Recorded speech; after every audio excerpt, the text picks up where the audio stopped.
نحمده ونصلي على رسوله الكريم اما بعد فاعوذ باللہ من الشیطان الرجیم بسم اللہ الرحمن الرحیم۔ سامعین محترم، آج ہم آپ کے سامنے ایک کلپ پر گفتگو کریں گے کہ سب سے پہلے آپ یہ کلپ سماعت فرمائیں کہ موصوف اپنے کلپ کے اندر اذان کے اندر جو الفاظ ہیں الصلاۃ خیر من النوم کے اوپر گفتگو کرتے ہوئے نظر آتے ہیں۔ کس طریقے سے وہ ان الفاظوں کو بدعت قرار دیتے ہیں کہ یہ الفاظ جو ہیں حضرت عمر فاروق رضی اللہ تعالیٰ عنہ نے داخل کیے ہیں۔ جو یہ فجر کی اذان ہوتی ہے اس میں کچھ اضافی الفاظ ادا کیے جاتے ہیں۔ اب وہ کیا ہے؟ الصلاۃ خیر من النوم۔ یہ تو حضور کے الفاظ ہی نہیں ہیں، یہ تو بعد میں عمر بن خطاب نے ڈلوائے تھے۔ اس پر اعتراض نہیں ہے آپ کو؟ کیونکہ صلاۃ ہے نا، صلاۃ سے کسی کو بغض نہیں ہے، یہ بھی تو بدعت ہے نا۔ وہ بھائی جو بندہ سو رہا ہے اس کے اوپر پڑھ رہے ہیں الصلاۃ خیر من النوم، ابے بھوت نہیں کہ وہ سو رہا ہے، آپ بولتے رہو کہ نماز نیند سے بہتر ہے، وہ تو سو رہا ہے، وہ جاگے گا تو پھر ہوگی نا بات، وہ تو سو رہا ہے۔ بتائیے یہ عمر بن خطاب نے جو اضافہ کرایا اس پر کوئی پریشانی نہیں ہے آپ کو؟ اذان تبدیل کر دی انہوں نے۔ یہ عمر بن خطاب نے جو اضافہ کرایا اس پر کوئی پریشانی نہیں ہے آپ کو؟ اذان تبدیل کر دی انہوں نے۔ یہ عمر بن خطاب نے جو اضافہ کرایا اس پر کوئی پریشانی نہیں ہے آپ کو؟ اذان تبدیل کر دی انہوں نے۔ ہاں تو ناظرین و سامعین، آپ نے یہ کلپ دیکھ بھی لیا، سن بھی لیا کہ کس طریقے سے یہ موصوف جو ہیں اذان میں، فجر کی اذان میں جو الفاظ ہیں الصلاۃ خیر من النوم کے بارے میں، اضافے کے بارے میں گفتگو کرتے ہوئے نظر آتے ہیں اور کہتے ہیں کہ یہ اذان میں حضرت عمر فاروق رضی اللہ تعالیٰ عنہ نے اضافہ کر دیا ہے۔ تو اس سلسلے میں ہم آپ کے سامنے کچھ حوالہ جات پیش کریں گے کہ یہ جو الفاظ فجر کی اذان میں الصلاۃ خیر من النوم جو 2 بار کہا جاتا ہے، یہ حضرت عمر فاروق نے اضافہ کیا ہے یا رسول خدا صلی اللہ علیہ وسلم کی تعلیمات اور احادیث مبارکہ کے اندر ہمیں ملتی ہیں یہ چیزیں؟ تو اس سلسلے میں سب سے پہلے ہم آپ کے سامنے سنن نسائی کا حوالہ پیش کریں گے۔ سنن نسائی شریف جو حدیث کی کتاب ہے، معتبر ترین کتاب ہے حدیث کی، اس کی حدیث نمبر ہے 648 اور بعض نسخوں میں 633 نمبر بھی آیا ہے۔ یہ ہم 648 والا آپ کو اسکرین شاٹس کی صورت میں ہائی لائٹ کر کے دکھا رہے ہیں کہ حضرت ابو محذورہ رضی اللہ عنہ بیان کرتے ہیں کہ میں رسول اللہ صلی اللہ علیہ وسلم کے حکم سے اذان کہا کرتا تھا، اور میں فجر کی پہلی اذان میں حی علی الفلاح کے بعد الصلاۃ خیر من النوم، الصلاۃ خیر من النوم، اللہ اکبر لا الہ الا اللہ کہا کرتا تھا۔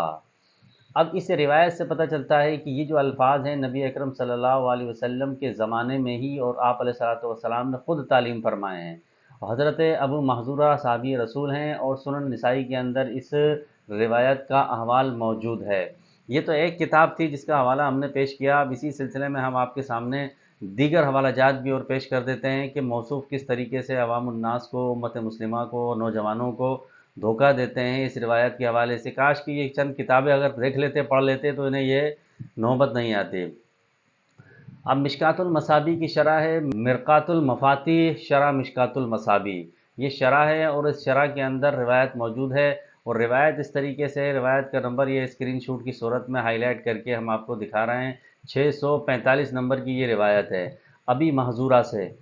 قال قلت یا رسول اللہ علمنی سنت الاذان، تو وہ راوی فرماتے ہیں ابو محذورہ کہ میں نے کہا اللہ کے رسول سے، اللہ کے رسول آپ سکھائیے سنت اذان مجھے، تو آپ نے فرمایا، اپنا سر میری طرف کر مقدم کیا اور فرمایا کہ قال تقول، تو کہے اللہ اکبر اللہ اکبر اللہ اکبر اللہ اکبر، ترفع بها صوتک ثم تقول اشهد ان لا الہ الا اللہ اشهد ان لا الہ الا اللہ اشهد ان محمد رسول اللہ اشهد ان محمد رسول اللہ۔ اس طریقے سے یہ پوری اذان انہوں نے بیان کری، اور یہ گرین رنگ سے جو ہائی لائٹ کر کے ہم نے دکھا رہے ہیں آپ کو کہ فرمایا فَإِنْ كَانَ صَلَاةُ الصُّبْحِ قُلْتَ الصَّلَاةُ خَيْرٌ مِّنَ النَّوْمِ، بس اگر تو صبح کی اذان کہے تو تو کہے الصلاۃ خیر من النوم، الصلاۃ خیر من النوم، اللہ اکبر لا الہ الا اللہ۔ اور اس روایت کو امام ابو داؤد نے سنن ابی داؤد کے اندر بھی نقل کیا ہے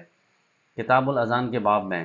اب یہ تو خود نبی اکرم صلی اللہ علیہ وسلم کی احادیث میں ہمیں ارشادات مل جاتے ہیں کہ نبی پاک صلی اللہ علیہ وسلم نے خود تعلیم فرمائے ہیں صحابی رسول حضرت ابی محذورہ کو، جو مؤذن تھے اپنے وقت کے۔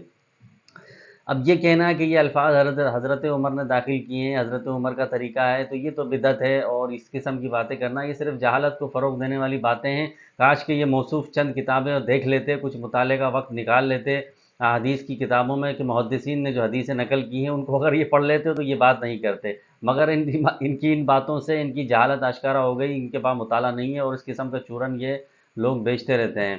دوسرا حوالہ تھا جو ہم نے آپ کے سامنے پیش کیا، اب اسی سلسلے میں سنن ابن ماجہ کے اندر یہی روایت موجود ہے، اور مصنف عبد الرزاق کے اندر یہی روایت موجود ہے، صحیح ابن حبان کے اندر یہی روایت موجود ہے، سنن دارقطنی کے اندر یہی روایت موجود ہے، معجم کبیر کے اندر یہی روایت موجود ہے، اور مسند امام احمد بن حنبل کے اندر یہ روایت موجود ہے، اور مختلف سندوں کے ساتھ کئی طرق بیان کیے گئے ہیں۔ سنن نسائی کا حوالہ تو ہم نے آپ کو دکھا دیا، سنن ابی داؤد کے اندر یہ روایت موجود ہے، اور سنن ترمذی کے اندر بھی یہ روایت موجود ہے، اور مرقات المفاتی کا حوالہ ہم نے آپ کے سامنے پیش کر دیا، 2 کتابوں کا حوالہ ہم نے آپ کو دکھا دیا۔ اس کے علاوہ درجنوں حوالہ جات ہیں اس سلسلے میں کہ یہ جو اذان میں اضافہ ہے الصلاۃ خیر من النوم کے جو الفاظ ہیں، یہ حضرت عمر فاروق رضی اللہ تعالی عنہ کے داخل کردہ نہیں ہیں، بلکہ نبی اکرم صلی اللہ علیہ وسلم نے حضرت ابو محذورہ کو تعلیم فرمائے ہیں صبح فجر کی اذان کے حوالے سے، کہ صبح فجر میں ان 2 الفاظوں کو آپ زیادہ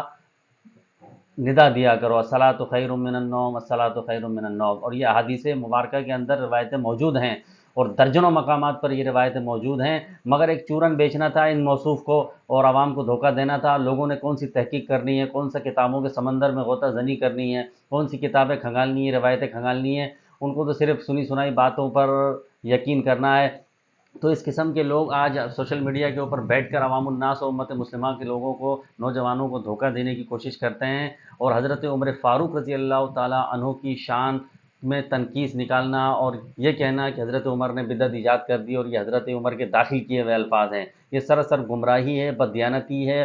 دین سے لا تعلقی اور مطالعے کا نہ ہونا، یہ جہالت کو فروغ دینے والی باتیں ہیں۔ اللہ تعالیٰ حق سمجھنے کی توفیق عطا فرمائے اور اس قسم کے فتنوں سے محفوظ فرمائے۔ وآخر دعوانا ان الحمد للہ رب العالمین۔